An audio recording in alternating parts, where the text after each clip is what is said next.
to welcome Mr. Herman Hinton, a retired Birmingham Deputy Police Chief for 30 years, married, 4 children, and an author. I want to welcome you, but I just think there's so few of you. Thank you for having Do you know me many other policemen who write books? Yes, ma'am. As a matter of fact, there was one who was employed doing my tour of duty. I don't think he's working as an officer any longer, but he was an author and a pretty good one at that. Really? I want to mention the books. This is this your first one? Life Yes, is so simple when we choose to love God's way. Yes, ma'am. That's the first one. It's out of print now. I have a I'm few anxious copies to at get home, but into that, yeah. It's a good book. Excellent. Great title. And we have a better picture of this one. This one's just out, and we'll show the audience. It's right there. Pardon me, the hidden relationships of the homicide detective, and that is a novel. And novelists have always interested me, Mr. Hinton, because they sit down with an idea. You sit down to your computer, is that how you do it? Yes, ma'am. And then, are you surprised where that storyline goes? Yeah, very surprised. First of all, I believe that each of us has a book in us. And it's a matter of just putting pen to pad. And once you've done one, it gets a little easier and easier.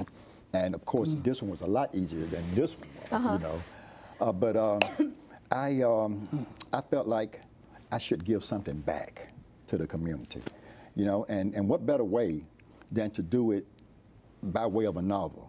Now, anyone who reads the book will know that I'm a devout Christian. There's no doubt about that. It's simply a mild-mannered story it's not about me. Did you draw from your own life? Kind of, sort of, but not really. It was just something that just was in my imagination. You know, I think God gives each of us imagination, and I used it to put it in the book. You know who writes about the imagination is Oswald Chambers, you know that. Okay. Yeah, okay. yeah. Okay. Maybe we don't put the spotlight on it enough. Could be. Imagination. Could be. I want to talk a little bit about your life. When you were a little boy, did you say, I want to be a policeman when I grow up? Believe it or not, when I was a lot younger, I was into cartoons. There wasn't a whole lot of things that we didn't have the video games and etc.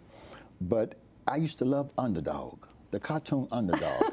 You know, when Sweet Polly's in trouble, I'm not very slow. It's hip, hip, hip, and away I go. And I've always had a soft spot in my heart for the underdog. And it just developed into caring about people, individual people. And I took kind of a circuitous route because I knew at age 21 that I wanted to be a police officer. I got out the military. And I listened to friends and some close relatives and said, you know, this is Birmingham, Alabama. Why would you want to be a police officer in Birmingham? Talked me out of my dream. So I took another route, ended up working at a plant for about 6 years, and I got laid off. That was a bad feeling, you know. I said, well, I'm knocked down, but I'm not knocked out. So I had a pity party for a couple of days, got myself up. Long story short, I ended up working at another plant for about 14 months, minimum wages. Because you had to wait until the police civil service exam come around again. I ended up taking it, passed it, and God put me on the fast track. You know, because I really think that 21 years of age is really too young for a police officer. And I was 21. I think so. That's the minimum age now. But I think a police officer should be about 25. Because what have you experienced at age 21? Not a whole lot. Was it anything like you thought it would be? It's every bit of what I thought it would be, and then some. You know, everyone that you meet has a challenge. It's another world out there. That world is going on while you and I are sitting here reciprocating. It's another world out there. And I used to tell the guys that I supervise all the time, listen, everyone that you meet is going to have a headache. So what you do, you take your headache, you put it on the shelf, and you help them get rid of theirs. And if you can't do that, I don't need you today. You were telling me that you made every effort on your beat. How long are you on a beat? I was assigned to patrol for about 8 years before I made detective. And I worked about 3 different beats, so you can kind of do the math. But what you should do is establish a relationship, even with the bad guys. You know, listen, you guys do what you do, and I do what I do. Now, I'm going to be fair with you, but if I catch you, you're going to jail. You know, and guys, even the bad guys respect that. Oh, yeah, they would love that. They respect that. They would love that. They absolutely do. What about close calls? Have you been in any gun battles? Yeah, I've had some close calls. Believe it or not, the closest call I had was when I accidentally shot myself. Oh, Lord, it's funny in retrospect, but I tell you, sometimes you have to laugh to keep from crying, you know? I know, when you think of this experienced police officer. 20 years. Yeah. At that time. Shoots himself in the leg. That's Broke my tib and fib, but actually, God took that bad and worked it for my good, because that's when I started on this book. It was a time out in my life, and I ended up writing this book here. Were you raised in a Christian home? Oh, absolutely. 11 children, same mother and dad. And we went to church, Sunday school, BTU every Sunday. You know, so yeah, I was absolutely raised in with my mother, Sunday school teacher for over 40 years. What a blessing. No doubt. What a blessed home you came from. So sometimes maybe I didn't do right, but I knew better. Oh, yeah. And I bet Mama knew when you did it, no too, doubt didn't about she? it. No doubt. Because back then, you had more than just your mama. The people up the street from you, if they saw you doing Neighbors, wrong, and they had moms and dad permission to chastise us. You know, and we got home, you knew you were going to get it. It's a different world. No doubt about it. I know. No doubt. When I got in trouble at school, my mother's first question was, "What did you do?" Well, how did your mother and your wife feel when you decided to go into the police force? Well, Mama didn't say a whole lot about it, but I knew that she didn't necessarily like it, but she respected it. My wife, now this is when I first became a police officer, I was involved in another marriage. Divorced there. My wife now, and I think was a blessing, because I was a police officer when she met me. Yeah, so she knew what she was getting. She knew what to expect, you know. And matter of fact, she used to meet me on some calls, you know, and I had to take the scanner from her because she would be listening on the scanner, you know, and kind of, you know, but it was fun. That's interesting. Yeah, and family life is very, very important to law enforcement, because you need somebody to go home and vent to if necessary, you know, somebody who understands you. So you were on the force 30 years? 30 years. You've watched up close the lawlessness that's gone off the charts. I feel speechless and breathless as I watch this nation slide morally. The Bible talks about in the last days, the lawlessness is just going to abound. There's no respect for anybody or anybody's property. And I would think that you would have been on the front line to see that incline all the time. Yeah, yeah.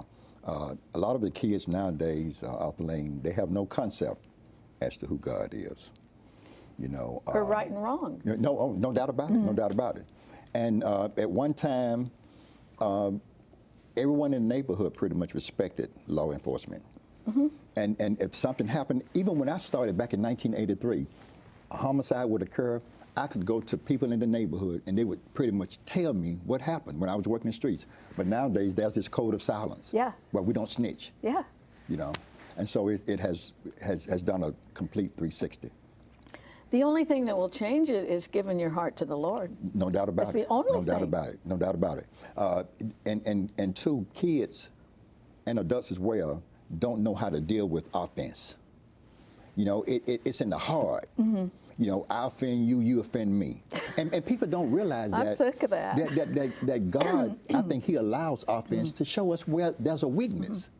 You know, one of my biggest offense was I hate to be cut off in traffic. I would just, Not our police officer. Yes, I'm human. Did you do road rage things? No. Oh, none of that. You know, wouldn't even, no, I won't even go there. But I had to learn how to deal with that. And so I think offense will continue to show up in our lives until we learn how to handle it. But our culture massages offenses. Yeah. I mean, I just read this week where some lady who's Muslim was offended because this store owner had bacon on one of their logos, and the store owner takes it down. I thought, I'd never take that down. Because somebody was offended. My thing is get over it. Yeah, but who knows what else could have developed if he had not done that. So, really? You know, I think. Yeah, you're thinking farther ahead than I am. Sure. And we just have to learn how to deal with our offense, you know. But the world we live in, and it's on fire everywhere. It's only the gospel of the Lord Jesus Christ that's going to change it. No doubt about it. And I think that that was one of the things I wanted to do in my book, to try to reach people. You know, because there are some people in this world, the only Jesus that they're going to see is you and I. And the people in the church, you know, they go to church, have a good hallelujah time on Sunday. Okay, what are you going to do with that? We're not even, they don't even communicate with the people that they work with. We have people that we work with. We know that these people need help. And that's what Jesus met people right where they were. And we're just not doing that. And you work with people who probably don't even know you're a Christian. They don't. Everyone should know that. If you just tuned in, I'm talking to Mr. Herman Hinton, and he is a deputy retired police chief from Birmingham, Alabama, who has written this novel. And you see a picture there on the screen. And we're going to put up the website. That's where you can go. I suppose I can get it on Amazon and all those places. BarnesandNoble.com as well. Barnes & Noble. And he said, I think it's probably very intriguing, but people will know that you are a Christian. No doubt about it. No doubt about it. Reading this book. How would this be for some assigned reading for kids? Oh, I think I would start probably not necessarily with kids, but adults, around young adults, juniors in high school, because it really emphasizes family, you know, and relationships. And think about how much Jesus valued relationship. He said, if you come to the altar and you know that you have an ought with your brother, leave your offering. Leave it there. And go and be reconciled with your brother. So and then I'll take your offering. And then I'll take your offering. And so that shows you the priority that he has when it comes to relationships. Haven't seen that in the church too much. No. And then the other thing that I highlight in the book is victims of violent crimes. Yeah. They are an invaluable part of the criminal justice system. And I want victims of violent crimes to know that they are more than just pawns that officers and detectives use to round up criminals. They are very, very invaluable part of the criminal justice system. Very. As with the cable TV and all the technology we carry around in our hands, we have news just like that. Yeah. And I was thinking as I was preparing for this, those who commit crime are not real smart, because today they're going to be caught. I'd say 99% of them will be caught. Yeah, technology. It's different than when you started out. No doubt about it. Even with cold cases, that's what really prompted police departments around the country to form cold case units, because they collected DNA evidence, they collected fingerprints, but we didn't have the technology that we have now, and so we're going back and solving a lot of those old cases. That's amazing. It absolutely is. It absolutely is. And then I just tell my guys all the time, you know, when I worked homicide, it was just something that fascinated me about working homicide. Listen, guys, you know, it's mandatory for me as a leader to believe in God, because guess who solved the first homicide? God himself. Yeah. When Cain slew Abel. You know, so if you need help, ask the Lord. Yeah. Ask God, he'll help you. The blood of your brother is no doubt crying about out. it. No doubt about it. I've often thought about this. This is a little bunny trail here, but all the babies we've aborted, oh my God. There's a lot of blood crying out from the ground. No doubt. From our oceans. No doubt about it. That's another book. You know, you have to take God seriously, because he hasn't changed. No. And you say that in this book you promote family, which is what this program is about. And what is so sad, the lack of fathers in our homes. Yeah. And these boys need to be taught. You don't take a girl to bed unless you're married to her. Yeah.